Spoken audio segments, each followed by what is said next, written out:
Kasia, I see you and hear you. Can you hear me okay? Yeah, I think we hear you very well. Thank you. We are now experiencing a little bit different way of being here. It's hybrid. Probably all of you know this way of work. Unfortunately, Wayne couldn't join us here in person, although initially it was such a plan. My name is Kasia Olczak. I have a huge pleasure to run HR and talent function at Bain & Company. I manage HR for our growing function called Global Business Services at Bain. And I have also a big pleasure, and I consider myself being extremely lucky to work alongside people like Wayne Boley. Wayne is Executive Vice President, responsible for Global Business Services globally at Bain. And Wayne, you work across, 4 countries. We have centers in New Delhi, Warsaw, Kuala Lumpur, and also Mexico. You work across 3 continents, and also yourself, you worked in very many countries. You speak several languages. What is diversity and inclusion for you? We will be also very grateful for introducing yourself maybe closely as well. Of course, Kasia, dziękuję. And dzień dobry wszystkim. I'm afraid that is the extent of my Polish for today's discussion, and I apologize for not being able to speak to you in your local language, but I'm so grateful to be here, although would much prefer to be there in person. Diversity,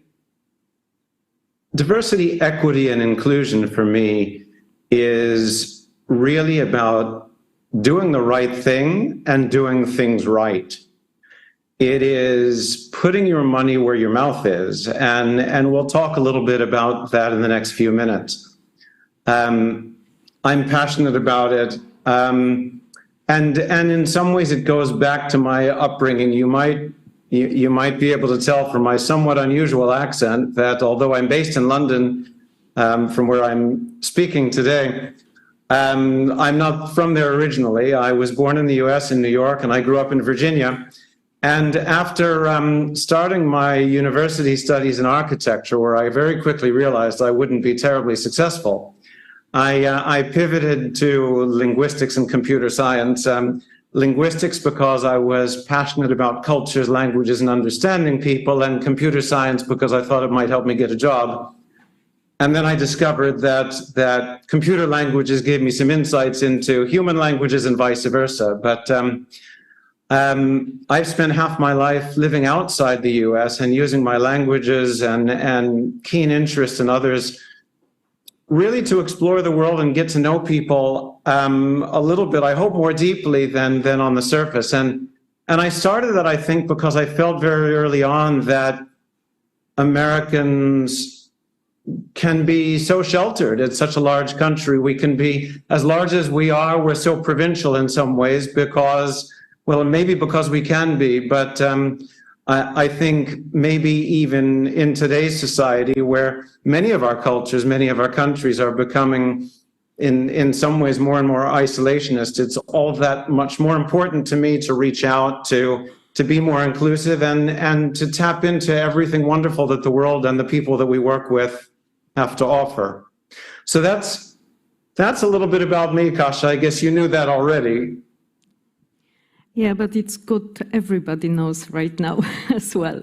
Okay, at Bain we say that we are very committed to diversity and that diverse teams are great and excellent teams which are bringing much better efforts and results as non-diverse teams.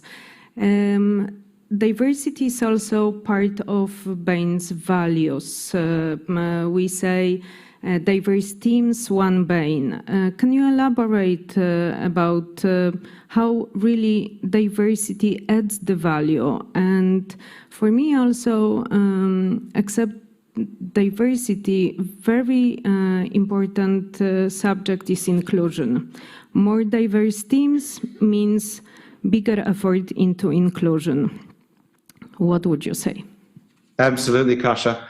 Let me back up just for a second and introduce Bain & Company, which is a global management consultancy that, and the fourth one I've worked for actually, but the last one I'm pleased to say because I feel so aligned to our values, which are at the core of what we do in helping our clients reinvent themselves, creating their strategies and reinventing their industries in the process. We have a very strong set of values that are grounded not only in our mission, but in our core operating principles. You alluded to one of them, but let me back up a minute and talk about maybe the first and the one that is emblazoned in our logo, which is meant to be a symbol of a compass pointing true north. So true north is our guiding operating principle, and it's really about doing the right thing.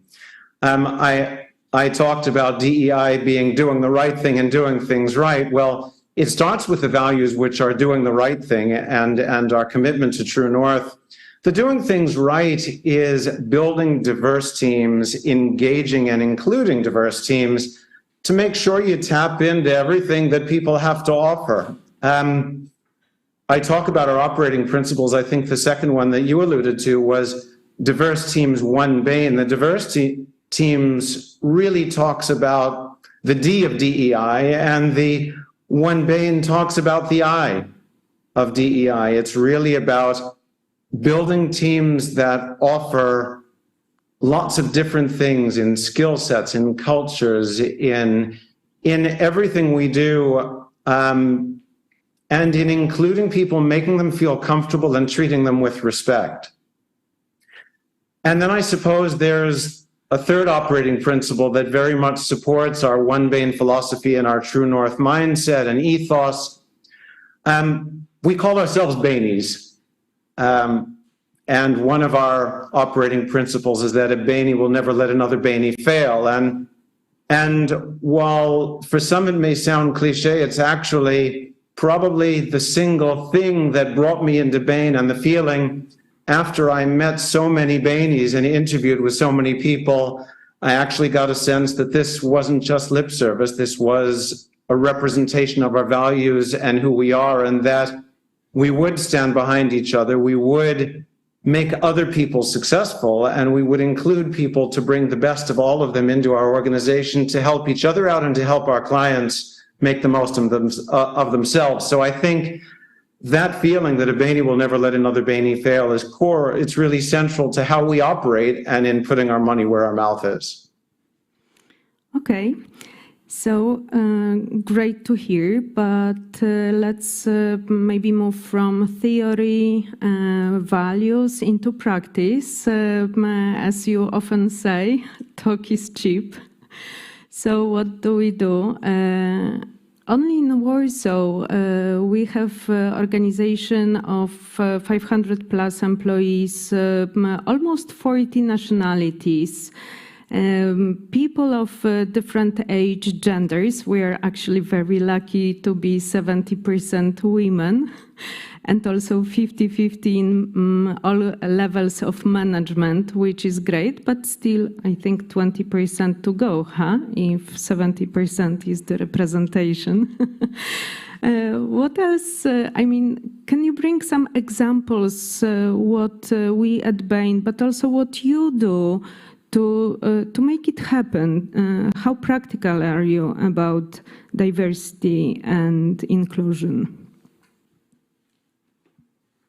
It's, I think it's an important point, Kasia, that it really is about putting our money where our mouth is. That talk really is cheap. We have to walk the talk, as we say. We have to live our values. And I think it starts with building and reinforcing the culture, as opposed to building a cult, if you will. The difference being a culture is hiring more broadly a set of great people with similar values, rather than having one person lead a cult with and trying to get others to align around a set of values that may not represent them, but that may represent only the leaders. So in many ways, I see my role as trying to be that catalyst of bringing everyone together and reinforcing that culture that is underpinned by our operating principles. Well, many of you can see, even over the Zoom, there are plenty of gray hairs in this head. And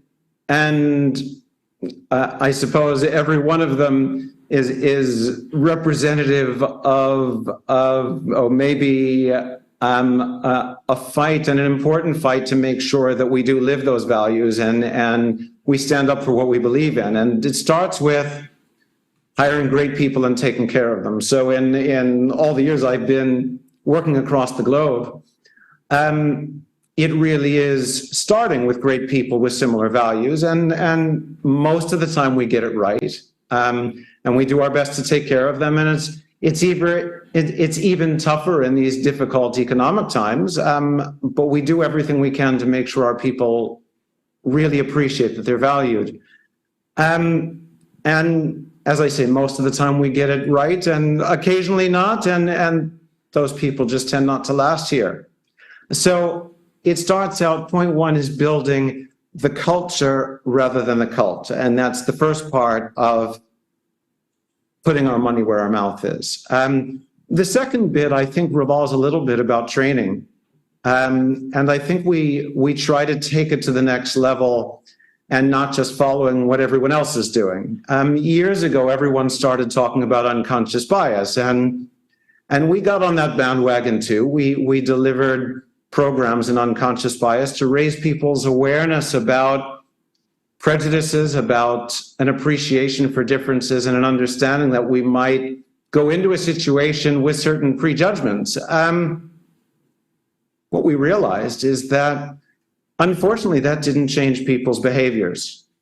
And so we've redeveloped our training. We've got a new program out now around mitigating unconscious bias, so reducing those prejudices, and a further program that we call conscious inclusion, really reinforcing, okay, well, it's just not good enough to talk about, yes, people are different. It's about embracing those differences. It's about including people, and including people consciously, and not just saying, oh, well, you're a little different, so maybe you don't count. It gets back to the richness that I've experienced over my career in working across cultures, working across mindsets, approaches, genders, nationalities, everything, where I've worked on teams that aren't so diverse, and you tend to think the same, you tend to do the same, you tend to approach things the same. And when you work with diverse teams more broadly and include them more broadly, then you get better outcomes. And I guess that's what I meant by doing the right thing, which is the values, and doing things right, which is bringing all of those insights together. But then, okay, I've talked about building a culture, I've talked about reinforcing with training, and then to your question about some practical examples, I think we push the envelope. I think we don't take a one-size-fits-all approach. There's no silver bullet to DEI. Every location, and Kasia, you mentioned we've got 1,000 people across 4 locations around the globe, and every culture is different. And looking at each culture, each organization as one global organization, one Bain, but also taking a look at some of the national and cultural differences in each location are critically important. To home in on just a couple of examples, and one where we ask sometimes the difficult questions. We have a large team in India, and when I started to broach the subject of DEI, and I asked people, well, what do you think of DEI? What's it all about? And most of the conversation started around gender.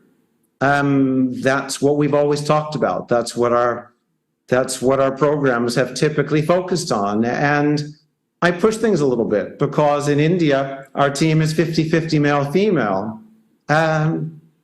So what grounds would we be making in pushing on a gender front? So I pushed a little harder on issues around religion, around issues of social status. And that made people feel really quite uncomfortable, I have to say. I didn't apologize for it. I tiptoed into it. And I tiptoed into it really very carefully because I'm treading on cultures that have been built sometimes for thousands of years. And it's not my goal to change a culture, but it is my goal to open up people's eyes around the issues that are important. And if you don't talk about the difficult subjects, you're really not talking about DEI. So you really need to make people feel uncomfortable. Otherwise, it's just lip service. That's what I mean about putting our money where our mouth is. That's what I mean about really talk being cheap.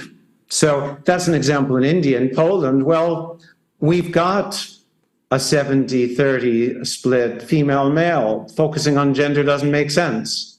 So when we looked at this a few years ago, we then started to take a look at things like, do we pay women the same as men? And when we scratched the surface, we discovered yes, which was great.